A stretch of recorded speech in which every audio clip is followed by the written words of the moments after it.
Hello guys! Hello Libra! Welcome dito sa aking channel. Kapalaran 888, welcome. Alamin natin kung anong messages, vibration, gabay energy para sa lahat ng Libra. This is general reading, so pwede kang makaresonate. Gamitin mo ang iyong intuition sa panonood.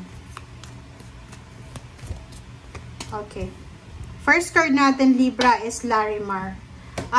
Libra, yung first card mo is similar siya sa Gemini. For the month of June, medyo magiging sensitive ka. Okay? Medyo makakaramdam kang ng sensitivity sa iyong emotion. So, kailangan mong bantayan ang iyong emotion, ang iyong katawan. Iwasan mo yung sobrang trabaho kasi pwedeng magkasakit ka. And emotionally, iwasan natin yung sobrang galit. Kasi like for example, kung high blood ka, or meron kang nararamdaman na masakit sa katawan mo, make sure na umiwas ka. Okay?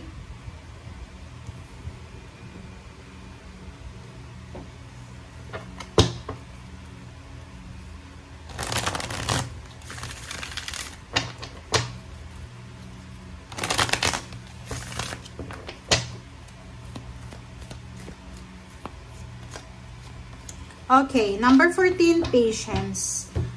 Yung patience card, sinasabi sa'yo, same din sa Gemini. Panoorin mo yung Gemini, Libra, kasi same sign, air signs naman kayo, so pwede kang makaresonate. Okay, kinakailangan mo daw na maging mapasensya.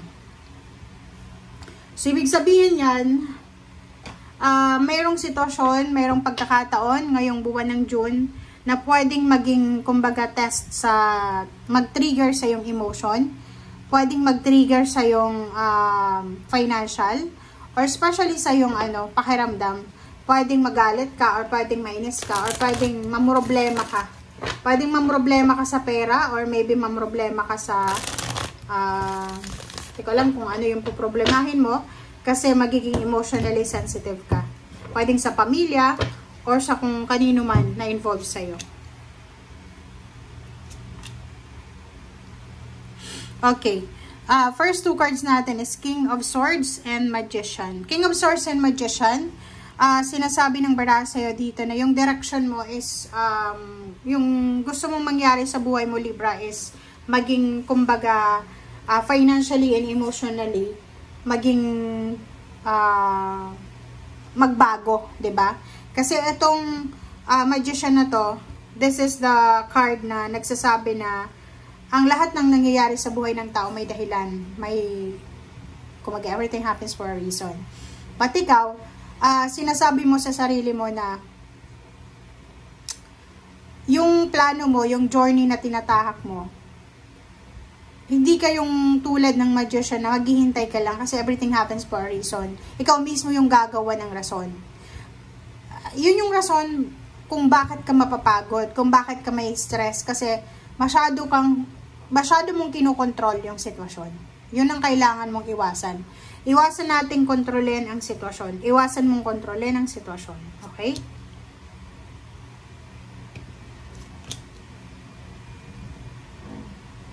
Okay, next two cards natin is Ace of Cups and Six of Cups. So, dito sa barahang to, sinasabi ng baraha dyan na mayroong like old or past relationships na posibleng babalik sa'yo. So, maybe friendship, family, anything na past siya sa buhay mo. Okay? So, yung relationship na to, maybe intimate, or maybe friendship, or maybe family.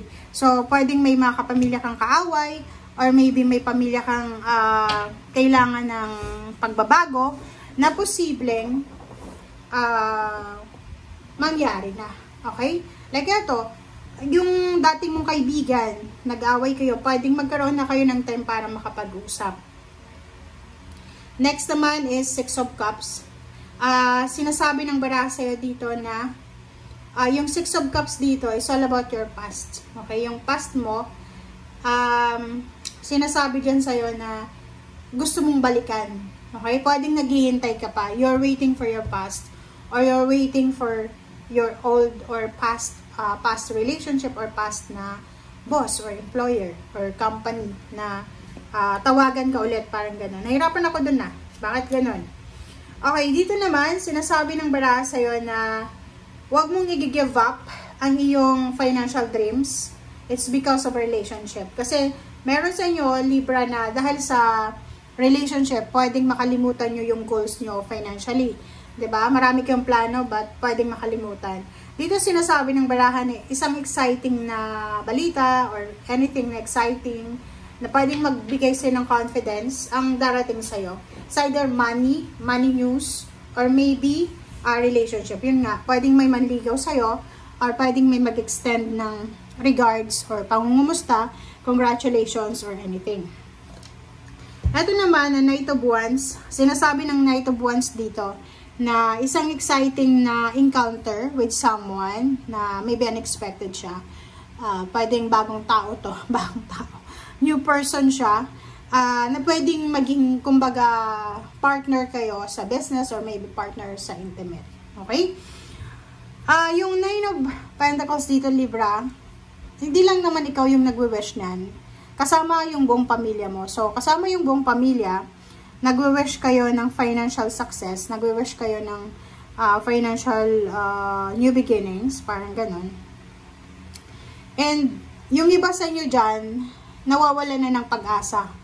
But this June, simula ngayong June, sinasabi ng baraha na huwag mong i-give up yung financial wishes mo kahit anong edad meron ka sa ngayon. Kahit anong status sa buhay meron ka sa ngayon. Okay? Maraming unexpected ang pwedeng dumating sa buhay mo. Maybe, yung ibang may trabaho, pwedeng unexpected mawala ng trabaho. Yung iba, may supply ng pera. Pwedeng yung kapamilya mo, biglang nakapag-desisyon na tumigil na sa pagpapadala sa inyo, ganyan, ganito. So, maraming unexpected dito na pwedeng yun yung rason kung bakit magiging sobrang sensitive ka. Like yung inaasahan mong padala every month ay pwedeng mawala, diba? Out of the blue. Relationship pwede din masira. And yung ex mo gusto makipagbalikan sa'yo na pwedeng masisira din yung diskarte sa present situation mo, present love life.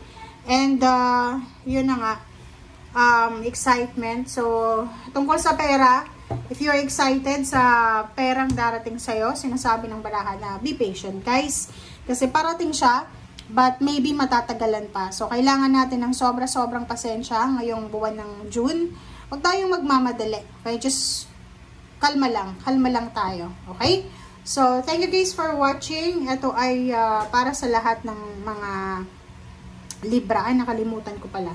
Ito pala, oh. Yung 4 of Cups. Yung 4 of Cups dito, may tao na naghihintay sa'yo, Libra. So, either ka mag-anak, kaibigan, hinihintay niya yung message mo or hinihintay niya yung confirmation galing sa'yo. So, kailangan mong maging mindful dyan. Okay? Thank you guys. Bye!